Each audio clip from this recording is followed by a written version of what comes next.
right, y'all. What's good? It's Real Life, along with Innocent, my co-host, and don't forget the question mark. And you're listening to Validated Radio. And as always, it's one time for hip hop culture. And today's guest is a multi-platinum producer that goes by the name of Charlemagne. Welcome to the show. What's up, fellas? How y'all doing, man? Peace, peace. Doing Good to all have right. you. Doing all right. I appreciate y'all. No, definitely. So let's get right into it. Being from the Bronx, New York, what's your earliest memory of hip hop culture? Well, we going back. You want the origin story? You want the whole nine? I mean, how much time you got? You got all night. How far you want to go? So I'm gonna tell you how I got introduced to hip hop. So I'm West Indian. I'm from the island called St Lucia. Came up to this country in 1976, and my brother was already here. My brother Al, and he went out there, and he was heavy into hip hop. I didn't know nothing about it. We went to was that joint on Eastern Parkway, with the Eastern Parkway Empire. Yeah, when they had the West Indian Day Parade. Oh, right. So I went out there, and then I'm listening, and there's stuff coming up from like a brownstone, and I'm listening, and at that time I didn't know what cutting was. I just heard them cutting up a record, and the record was "Treat Me Right." You know what I'm saying?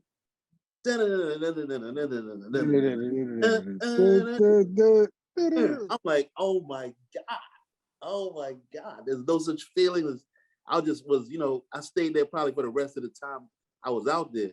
You know what I mean? So next thing you know, my brother gets some turntables. We start practicing, big beat, freedom, all the break beats. And then he starts chasing girls and leaves the equipment there. And then I just get into it. And that's like my earliest thing right there. So I started DJing first. Then my brother ends up going to like T Connection and all these other spots. And he tells me about the Funky 4+1 and brings me all the tapes, Cold Crush, Furious 5, Fantastic 5. And I'm like, man, listen, man, this is it. I'm hip hop for life. I got to get into this thing. Started DJing, and from there, that led to production. That's dope. And how did you transition from St. Lucia to the Bronx?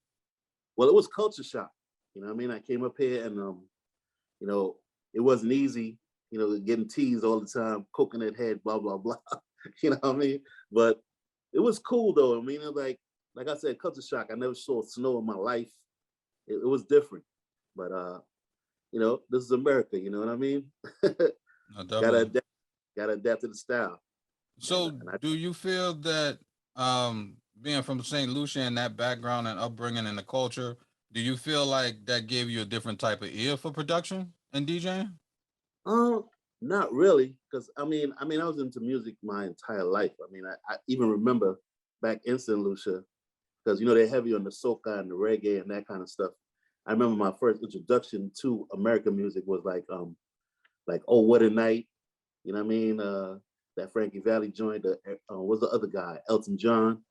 I was hearing music like that from way back, and I always used to read the back of the albums, and I was fascinated by who played the drums, what studio they were in, like when did this happen. So I was always interested in music, period. So that's the way it went. So does that run in your family? No, unfortunately, I'm the only musical one. Okay, the pioneer, right? But everybody's talented in their own way. You know what I mean? So right. You got to start somewhere. Right? No, that's true. So how did you get your start as a producer? Well, that's an interesting story too. So I'm doing DJing all over the place, you know what I mean, here and there, of course, locally, because I wasn't known like that.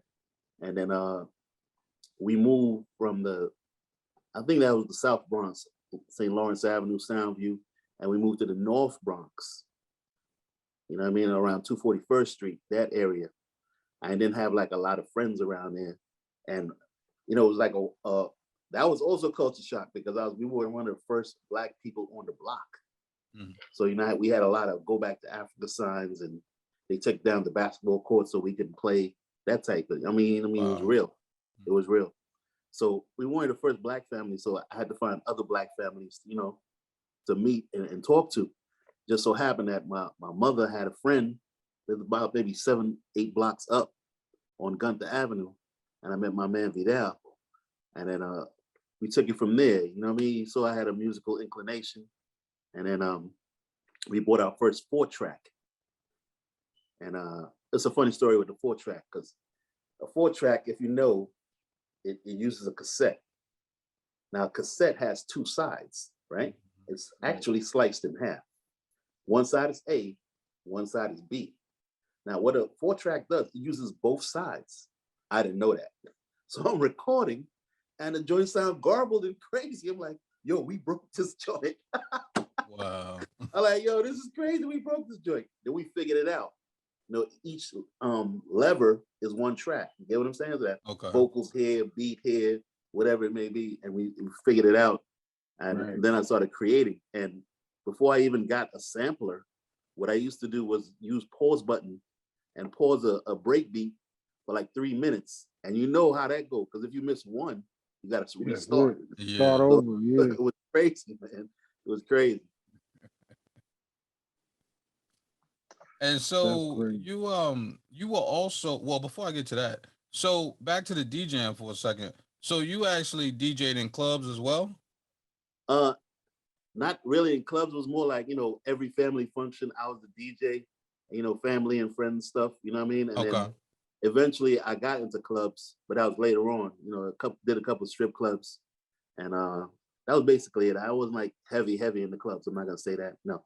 Okay. And I noticed with a lot of producers, well, at least a lot of ones that we've interviewed, they actually start off DJing first. What is the connection, and how is the transition? Well, this is why it's always so easy to transition from DJing to producing, because if you're blending, what you're doing is you're blending tempo. So if something is like 80 beats per minute, you're gonna get something else at 80 beats per minute. Then you're gonna slide the fader to the next record. You get what I'm saying? So you're actually blending something. And let's say the other one has like a acapella vocal. So now your acapella vocal has to go at the same time as the other record. So you're actually blending. You're producing right there. That's producing already. Okay. You know what I mean? Just like how Kid Capri did something in the way you make me feel with the impeach the president. That's producing, because like you're taking 2 things that don't really belong together, because that's not the original track, and you're making it work. And people's ears are on fire. Like, what is that? I've never heard that before.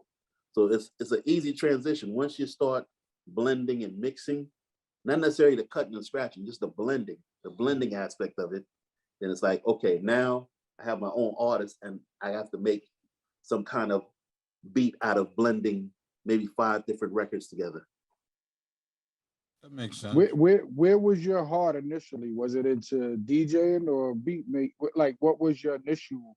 My heart is in music, because up to now I still was, you know, I DJ till until the pandemic. I was still DJing. I was in a Show Palace in New York, strip club in Long Island City, and I was doing that and still doing beats. You know what I mean? So my heart is in both places. But if I had to choose, I'd do the beats, because that's super creative to me. I still do it the old way. I don't paste and drop and whatever. I do it like, you know, get a snare, get a kick, get the bass line, get a sample, chop it up. Like, you know, I still do it the old way. You know what I mean? Home style cooking. Now, speaking of the old way, do you find it more lucrative? Like, is it harder to make money doing beats now versus back then? Of course. And why? Why do you feel? First of all, you got to remember record companies back then. They weren't like 1,000 record companies. You get what I'm saying? And their coffers were humongous. I never heard of numbers like that.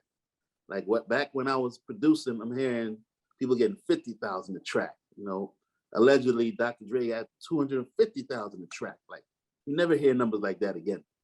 Like right now, that's not happening, because the plethora of new producers who don't know their value, who give it away for nothing or next to nothing, and then you have the $3.99 beats online. Like, and the funny thing is, like, I'm not even dissing them, because some of their work is dope. It's just like I said, they don't know the value of it. So it's like, man, I could get this beat for $3.99. I'm gonna get this. So you know what I mean?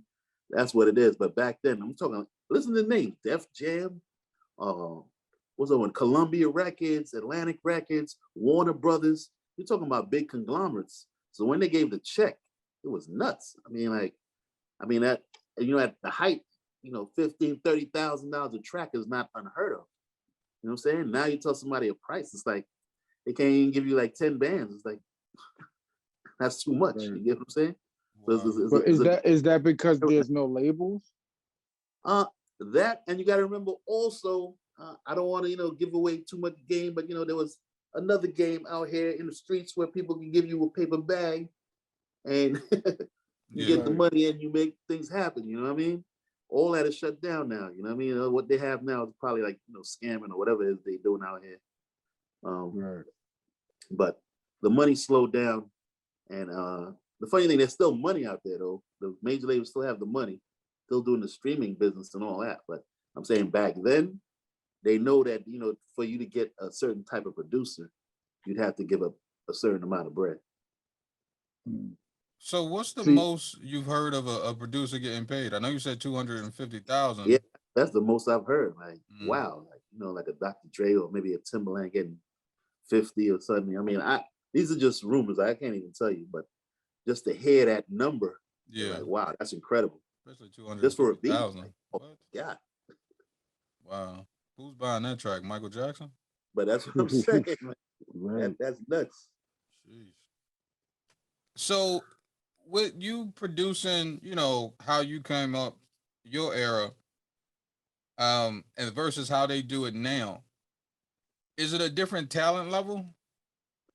It is. I mean, everything's easier now, man. Let's keep it a buck. It's just easier now.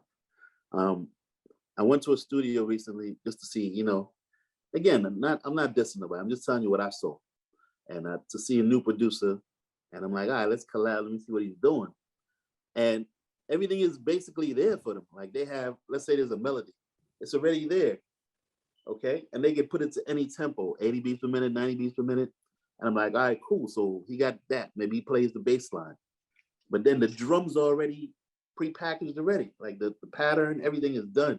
So it's just basically copy and paste. There's no like actual work going on. So it's not like, they have to think really hard about it, or like, all right, let me dig and find a sample that I think I could chop. You know what I mean? And I think, I'm gonna be called a purist or a hater or whatever, but that's just the way I do things. That doesn't mean it's necessarily the only way or the right way, but that's what I came up on, and that's what I still do. But in my, in the futuristic way. So it's kind of the difference between like the old school R&B and the current R&B. It's just a different soul to it. You're right about that, but I also think it's if you want to talk about that, the R&B is a whole different conversation. But we could say it's more the wordplay as well, because back then you could say like, let me see, you really I'm trying to, you know what I mean? Like, oh yeah, for sure. You couldn't say within an R&B song, even though it's dope though. I love it. I love me some Chris Brown. I ain't funny. But I'm saying there's certain words that he's saying in his song that back then, like, nah, like this is R&B. Nah. Yeah, that's for sure. You're not getting Tamia to sing. You know what I mean? Like, exactly. Whitney Houston is not singing that part, all right? You're not getting Tyrese to sing. No, that's definitely true. So you were on Nervous Records. What was it like being on that label at the time?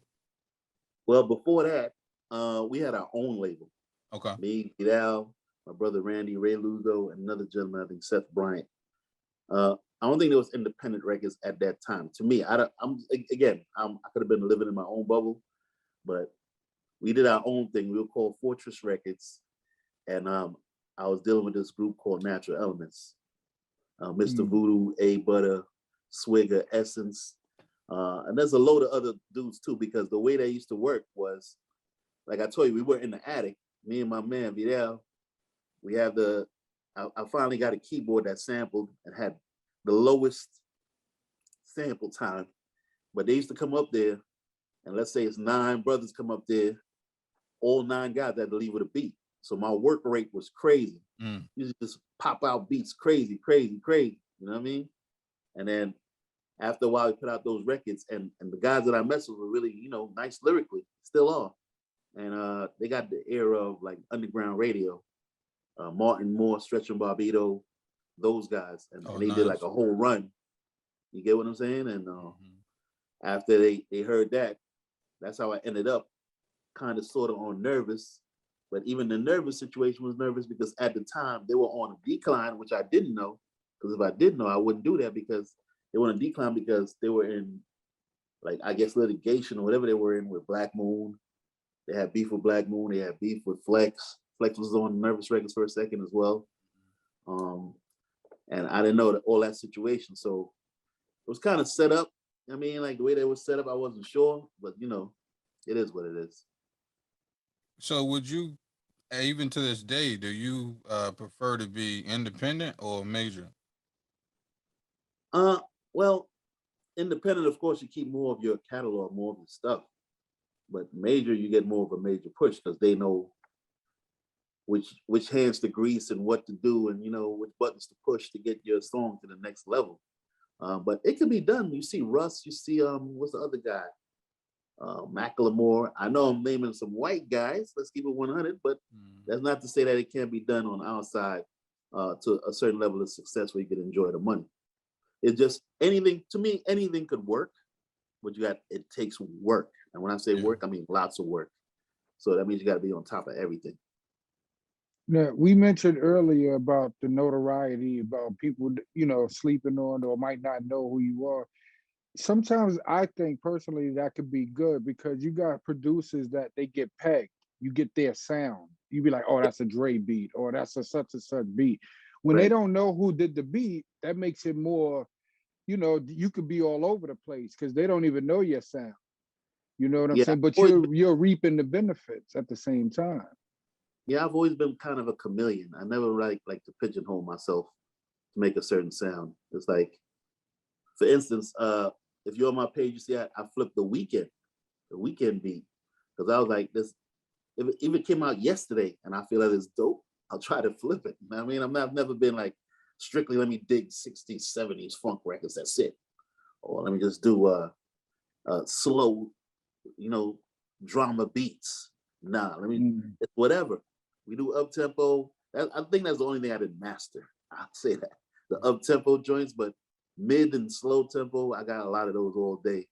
You know what I mean? And I just enjoy, like, you know, finding something and chopping it up. There's something about it. You know what I mean? You hear that song or that music or that jazz or that whatever it may be, that rock, whatever you find, and it's like, wow, no one touched this yet? Like, yo, this is crazy. No, definitely get that. So what was your first major placement and how did that opportunity come about? Okay. Again, it goes back to my beginnings. I was with Fortress Records. We put out records. It was a circular firing squad because we all had, at the time, legal jobs. So when you have legal jobs, there's no money. So it's like get records, to buy records, to sell records, to get records, to buy records, to sell records. And we were just out there pushing these records. And we had some moderate success because back then it was no gimmicks. It was just, you know, you had to rap. So after a while, those guys, like I said, they got famous on Stretch and Barbito and Martin Moore, Mayhem. I'm trying to remember who else. There was a lot of different little underground shows. My man Jay Smooth, Underground Railroad. So Martin Moore took a liking to those guys, Natural Elements, and invited them up. And like I said, my work rate was incredible. So I just put a whole bunch of beats on a cassette tape, like an A-side tape. I probably filled it up with beats, the whole joint. And then they went up there and freestyle on it. I mean, for like maybe 10, 15 minutes, you probably find it online somewhere. And I'm not sure what night it was, but Method Man came up there and actually freestyled on one of my tracks. And then he like just incorporated my name into the freestyle. That was crazy. And I still have that somewhere as well. And then after a while, you know, more and more also got involved with Neil Levine, Penalty Records. And that was, I think he had Shabazz the Disciple. That's when he was out, and CNN. So when it was time to do the CNN album, I was one of the people that he already knew my quality of beats. So he just asked me to submit some stuff and, you know, go to the studio and get some stuff done. And think that was my first major placement, which even then, if you think about it, it was not major, but it's penalty because it's not like, Def Jam or whatever. But Yeah. that was the first major placement where people, might have heard my sound. Nice. So being in the game for as long as you've been in it, who was one of your mentors like early on in the music industry? That's tough because I was self-taught. Nobody was really kin to me. You know what I mean? Like I was more of like, I was all about my business when I moved in the industry, in and out. You know what I mean? You want beats? I'm in here. I'm ready to work. I'm ready to do the music. I never stood around, and listened to tough stories and, did all that other stuff. I was just about the music. Now, if you could talk music to me, we could talk all day. Mm-hmm. I'm ready to talk that all day, but talking about street culture and I'm going to do this. I just got out. I'm about to start rhyming, that type of stuff. I was not around for that. I never stuck around. So I never really, met any of my peers at that time who was around when at the time, like, Large Pro and Pete Rock and Premier and all those dudes. I never really met those dudes, but Diamond D, dudes like that. Were they influential in my style? Of course, because everybody influenced everybody else. Mm-hmm. But I never really got a mentor. I was always like, a one-man band doing stuff on my own. No, definitely understand that. So you were around Kanye early on? Okay. Yeah. This is how this happened. So you got to remember, at the time when all this stuff is going on, I'm still a free agent. I'm out here doing my thing. I'm doing Nervous Records, like you said. I was doing the Natural Elements thing as well. And D-Dot Angeletti, shouts to him. He was one of the hitmen with Puff. He wanted to do his own thing, so he formed Crazy Cat Catalog. And we used to work out of the Jimmy Henchman Studios on 28th Street, I think it was. I don't remember exactly. So he wanted to form his own hitman. You know what I mean? Like he had a team of producers. And it was, I don't remember exactly all the other names, but I just know those three because those two other guys I was kind of close with was Kanye and Coptic. And I think there was another guy named Blake Carrington. I want to say it was about 6, 7 of us producers in there. And I did meet a young Kanye. And I remember a story about him. I was with my lady at the time. We were going to a party. I want to say it was in the village somewhere. And then I thought I would be in that documentary because it was the time when he had on the Astros jersey. So he runs up on me because, believe it or not, I know people ain't gonna believe it, but whatever. Believe it or not, he looked up to me. He was asking me for stuff and drums because remember, I'm out during that time. Like you said, nobody knows me, whatever, but I'm still buzzing within the industry. But, nobody's giving me big write-ups or whatever. So anyway, he runs into me, and this is when he was trying to rhyme. I believed that he could rhyme. I always believed he could rhyme, but I knew that's another whole story when, we went up to Rockefeller and I saw that. Now, they wasn't really rocking with him like that. They liked him as a producer, but as far as like his rhymes, it wasn't rocking with him. So he sat there and rhymed me for like 20 minutes to the point that my lady was like, who the hell is this guy? We got to go. You know what I mean? Like, so he like asked me like which lines to keep, which lines is dope. So he's rhyming. I'm like, I keep this, keep that. I like this line about the lawyer, boom, boom, boom. And then I just left at that. You know what I mean? But at that time, he was who he said he was. You know what I mean? I'm not taking nothing away from that man. Not besides the recent shenanigans, but back then he was who he said he was. And that documentary is actually kind of dope because it brings me back to those times when I did go to Baseline and I met him and Just Up There. And Young Guru. Young Guru was instrumental also because I met him at Crazy Cat. And then when he was at Baseline, I ended up going over there as well. Young Guru always kind of, I want to say was not a fan, but he always like looked out if he saw a situation that I could help, that he could help me with. So you've worked with some major hip hop and R&B artists, from Jay-Z, Cameron, R. Kelly, Mary J. Blige, Missy Elliott, and the list goes on and on. But who's on your bucket list that you haven't worked with yet? That's kind of hard because like you mentioned, you mentioned like the Mount Rushmore of a lot of people over there. Yeah. So only person I could say that I haven't worked with, that I want to work with, is probably Nas. But now him and Hit Boy got a sound, and that's gonna be hard to infiltrate. You can't do that no more. When you find a magic formula, I say stick with it. You get what I'm saying? So I'm not even gonna try to touch that one. But if I could get a track with Nas, that'd be dope, because I think that's my bucket list right there. Nas, and maybe I actually had a chance to work with Dr. Dre. I never met him, but I was told he was interested in some of my stuff.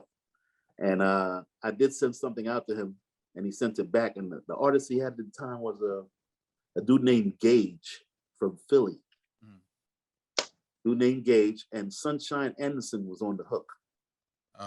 Okay. I think I still have that track somewhere. So it was a possibility of me working with Dre somewhere. I just never got a chance to. So I would say bucket list, probably Nas, Dre. I mean, anybody else, you know what I mean? Whoever comes, but like you said, it's my bucket list. So yeah, I guess Nas, and because of the new situation that's out here, maybe some of the Griselda guys, you know what I mean? I've never worked with them though. So I think that fits where I'm at. So I know you mentioned earlier that you don't, pigeonhole yourself into one sound, but as a producer, what is it that makes, a Charlemagne track production stand out? Well, my thing has always been to try to give you a feeling. You know what I'm saying? Like, my joint is just about feeling. Like, music, I always tell people this: music is subjective. It's the only thing. Like, you can sell land. Land is land. You get what I'm saying? A house is a house. I mean, a cup is a cup. But music is like, you might like it, your man might not like it. You get what I'm saying? It's subjective. So it's like everybody's ear is different. Everybody's mood is different. But the best thing that you can get from music is a feeling, to the point that, like I said, remember, let me take it back even to the beginning, to the point that when I told you, when I first heard hip hop, it wasn't even hip hop, it was just somebody cutting up Treat Me Right, you know what I mean, that record. And that brings me back to that day when they were on the stoop cutting the records, the Inner Choice record. You know what I mean? That gives you a memory. So music gives you feelings and memories, and that's what I think I try to do. I try to make some kind of mood music. Nice, that's dope. How do you like, being that, like you said earlier, dudes got beats $4.99, right? Yeah. You got these cats.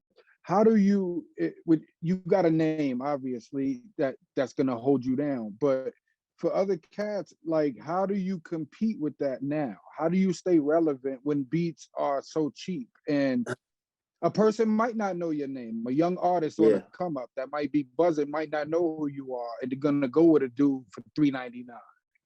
How do you? It's tough. It's tough. I mean, I haven't figured that one out, because if I did, I'd be. I'm sure. You know what I mean? Right. You see my name a little more, because it's like that would bring. That's the blues with the $3.99 beats or $4.99. They are not whack. I'm just being clear. I'm not saying they are whack, because I've heard some dope beats, and I'm like, and if you think about it, I remember I heard a story, just to put a pin in that for a second. Was it In Love with the Coco? Yeah, I think it was In Love with the Coco. The dude sold the beat to OT Genesis, I think, for like $200. And when I say sold the beat, all the rights, everything. You get what I'm saying? That song goes on to be platinum. Guess what? He gets nothing out of it. You know what I mean? OT Genesis owns the whole thing. And I heard that story from, I think it was Jermaine Dupri was talking about that, because that's what I mean when I see like a $2.99 guy. So if you do that to yourself, just know that could be the outcome. Like, I let this dude get away with nothing. Like, you give it away for nothing, but keep your publishing, keep something, so that way if the song does blow up, you know what I mean, you get something back. And people recognize that you did the beat, and maybe they come back to you for more. I mean, all I can say is to be consistent and have more than one, how they say that? Don't be one hit wonder. Don't think that, this one beat is going to change your life. Just like, listen, I'm not going to if there's one beat go, I got another one. Especially if you have ideas. If you have ideas, you're good. Because like another, for instance, is like Jay-Z. He did the Ain't No Nigga, right? That was on the with Foxy Brown, and I think it was on the Def Jam on soundtrack. And I think those people wanted like all the publishing because I don't know if they cleared it or whatever. But the thing is like you know what? Take that because I know I got more hits. You get what I'm saying? You gotta have in your mind that that's not my only beat. Right. So you know what I mean? And also protect yourself on the other end. Like, fine, maybe you get nothing. Maybe you get $100 for the track, but make sure that you know you get the paperwork. And I know artists can be funny about that. All of a sudden, you know, you ask paperwork, then it's funny. But that's the way to protect yourself. Like, at least let me get something on the back end. If that song happens to jump off and start streaming numbers crazy, like, all right, oh, my man over here did it, and you know, Innocence did it, so he needs that paperwork, man. You got to cut him that check from what's the joints they use, DistroKid or forgot the other one. There's 2 or 3 of them that's out there. Yeah. Soundcore, TuneCore, DistroKid, whatever. Yep. So you have a lot of independent CD Baby. Right. You can go through all of those, but once the paperwork is right, and you know, once that joint blows up. So now, no labels. There's no labels. There's no backing. Dudes is in the streets. They broke. How does a dude on the come up? He might got bars. How does he get a beat from a producer like you when there's no budget? No, it's the same way though. You gotta impress me. Let me see your work ethic. I give you a perfect example. Like I remember a dude, even at my height, he came to me and he said, he wants a beat or whatever. So I'm like, cool. All right. You know, at that level, you know, you have A beats, B beats, whatever you think. Even though I can't say that because you never know, your B list might be like, oh snap, this joint took off. So I gave him a beat, you know what I mean? But just to see his work ethic. So he took it and on his own, he was out there doing shows. I mean, he was pushing it. You say my name in every interview. I mean, pushing it crazy. Next thing I know, the dude's out here right now. He's doing big stuff in like, I think it's Germany or something. Like he's out here doing it big. And I'm like, I'm so proud of that dude because it's not like he came to me, like you give him the beat and they sit in their house. Like it doesn't work like that. You got to be out there pushing it. You got to market it. There's a lot of other things you got to do. Getting the beat from me is just one aspect of it. That don't mean anything. Right. And again, my name might ring a bell, but because of like so much other stuff going on, including, I don't know if you're going to ask me this about the other Charlemagne the God or dude or whatever that they're confusing me with and all that. So, you know what I mean? It's a little crazy out here. So it's a little nuts. So you got to just, like I said, I think if you show anybody, any producer, not only me, if you show, say, you get something from Pete Rock or Primo or whatever, and they throw you a bone, you got to show them like, listen, I'll do the legwork. I'm going to show you that I deserve that you took a shot on me. You get what I'm saying? And after that, I'm sure he'll throw you something else if he sees that, oh, all right, this dude is on his game. And there's no way to, right now, I don't think the game is open like that. I think the best thing for an up-and-coming producer to do is to find somebody, just like I did. That's how I came up. I found my own group of guys, put my own records out, because I knew that I'm not going to get in, like, you know, no one's going to give me a shot like that. Just got to keep being consistent, throwing stuff out, and people are like, oh, snap, all right. I think I want to get someone from this dude over here, whatever. You know what I mean? So I'm like, and that's how it went. What do you think will save hip hop? I think hip hop is starting to get back to a place where it needs to be, if you ask me. Because remember, there was no Griselda a little while ago. And I saw these new dudes from, I think they're from Cali. I'm very impressed by them, called Coast Contra. Yeah, I seen that. They had a snippet out there. Yeah, it's dope. And I'm like, they give me that Leaders of the New School vibe. You know what I mean? Like a tribe vibe. And they kind of dope, man. So I'm like, yeah, there's all this other stuff, but there's still real hip hop out here, man. You just gotta search and, like, you know, again, I'm sure they didn't just come up just like that. They had to do like probably 1,000 shows and, you know, talk to 1,000 people and try to make it on their own. So it's like little connects here and there, but at the same time, it's like, again, I think it's if you think about it, really, it's not hip hop that's dying. It's the corporate structure that's pushing that other hip hop in your ear. Because back then, you know, we had a variety. And that's what I liked about hip hop. Like you had your Lukes, but you had your Public Enemy. You had Ice Cube, and you had, you know, KRS-One, that Big Daddy Kane. You know what I mean? You had NWA. There's you know, there's different varieties of rap. Like if you wanted positivity, you can find it X-Clan. You can find whatever you wanted. But now that everybody sees that's about money, there's a whole different vibe, and everybody think that they can rap, and that's not what the situation is, man. Rap used to be something special. Everybody's jumping in, and that's not it, man. And it's tough, but you got to stand your ground. If that's what you believe in, that's what you believe in. You know what I mean? So it is what it is. Like, you know, call me purist, call me, you know, old head, call me hater. It is what it is. That's what I grew up on. You know what I mean? I feel the exact same way. That's what's gonna be. And I try my best not to be that, you know, old man on the lawn shit. Like, oh, you hate these new niggas. I'm like, that's just not my thing. Again, I think to a certain degree, you can't help but be that way if you experienced, you know what I mean, the original. I know, but it's hard. It's hard. It's like the LeBron and Jordan comparison. Yeah, you just can't do it.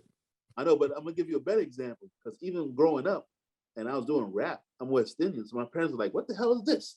What the hell is that?" I don't, you know what I'm saying? So I'm trying not to do the same thing they did to me, to these new guys, but I'm like, that's really not my thing. I mean, like, okay, I'm like, you know, I DJ in a strip club, so I know turn up music, and it belongs right there. I'm not mad at that.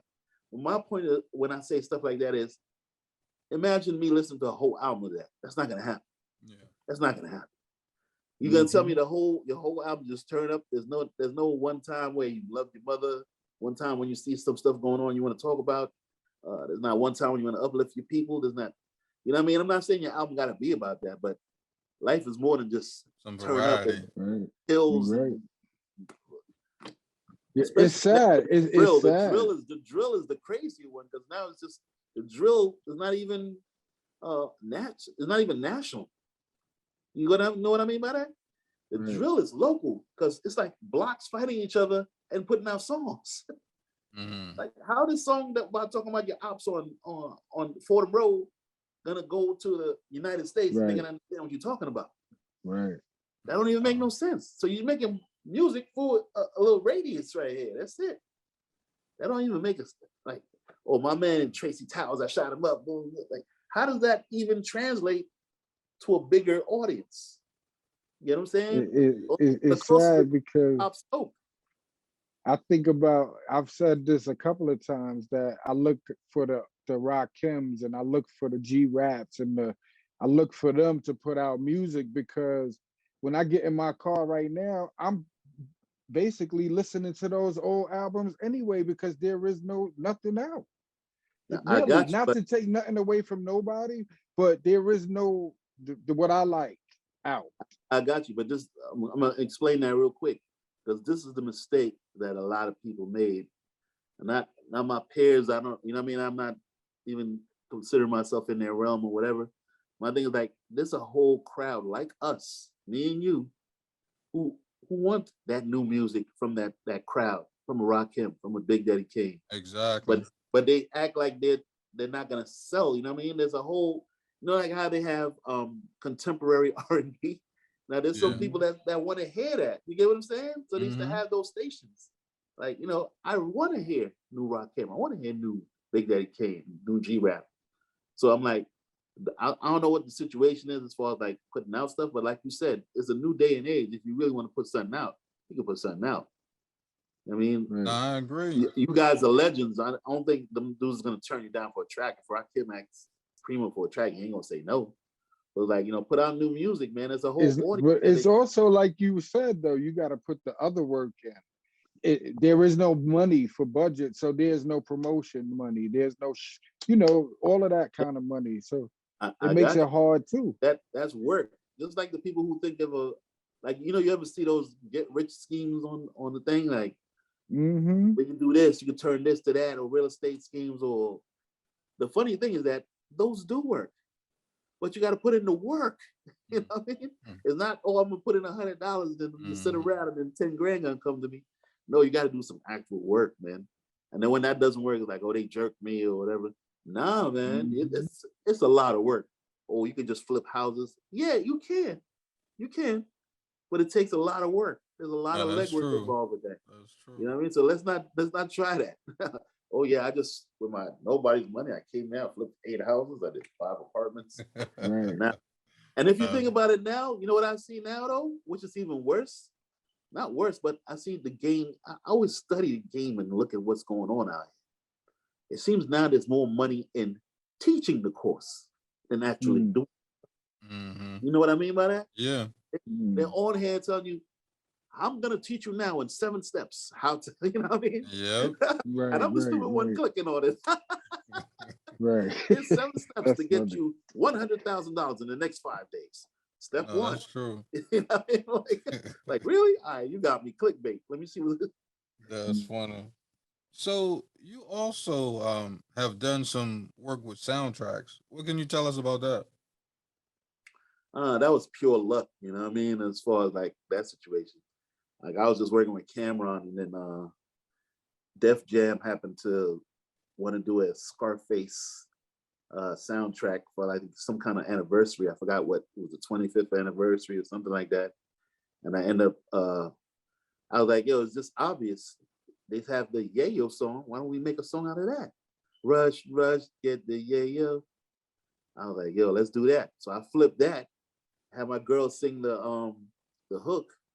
Girl Elaine, who's like a big reggae artist now, she sung the hook, and I just gave it to Cam, and that was it on that one.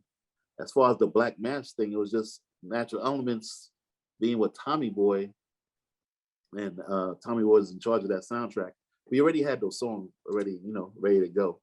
They just never put out the album, so they just pick that song out of the album, just threw it on there. No, that's dope. Mm. So what are you working on currently? Currently, I'm doing because I did it before. I'm doing it again. I'm doing the same thing, finding artists. I'm trying to do my own thing. Still trying to move beats. I'm in touch with a few people, Young Guru, all the people. But again, you know what I mean? You see how I am. I'm not on that. So it's like I don't have to be in the room. I don't feel like, I gotta yo. I mean, I don't do all that. The Listen, here's work the speaks music. for itself. Yeah, like here's the music. Yo, fuck with it, yo, don't. And I'm not a big I'm not like you can't tell me no, you don't like it. Like I know a lot of people are sensitive about their work. I get it. If you don't like the track, that's not for you. I get it. So let's just keep working. Either keep working until you find something from me, or maybe my sound isn't for you. You get what I'm saying? No, So definitely. like I didn't like I got send right. another one. Like, all right, I'll send another one. If about 5 tracks in, you're like, yo, that's not my thing. I'm like, all right, cool, find another sound. I have no problem with that. No, Like I definitely said, like that. music is subjective. So my stuff might not be for you. You might, you know what I'm saying? So like the other guys' beats, no problem. Man. That's the way of the world. That's the way the world works. No, definitely. Are there Hmm. any up and coming producers that you're aware of that you fool with their sound? Uh the funny thing, I was watching these dudes, man, I forgot their name, man. They had like they had like a producer show on IG. Uh damn, trying to remember their name. Kelsey and all these other dudes. There's a lot of up and coming producers out here that's kind of dope, man. Mm. And I was like amazed because I'm like, all right, I thought it was a dying breed, but like I said, I think hip hop is in good hands. There's a lot of people out here who's dope, who has like a lot of dope sound. Uh, Tyrese had this guy who was kind of dope, and I remember one time he was like, I put my producer up against anybody. A dude named Siege Monstrosity that's dope. Mm. The dude named Soundtrack I heard out of there, Blackheart. Trying to remember all their names. I can't remember all their names, but it's like a group of them, it's like a collective of them. Dude Kelsey, he does Hello, drum Kelsey. with not Swift Ski. He does stuff with Ski Beats. Mm. Mm-hmm. Yeah. And let's not forget, we're still out here. Even people like Ski Beats, like you said, there's a lot of people who don't get their credit. I Yeah. think Ski Beats is one because he was responsible for Hmm. Jay-Z's whole meteoric rise. Because without him, that Reasonable Doubt don't get made. Mm. You get what I'm saying? Like he Yeah. had probably like All right. 6, 7 tracks on there. Mm. So And that people whole like him. album was a crazy sound. That's what I'm Hmm. saying. So if I remember correctly, it was like Ski Beats, Primo, Clark Kent.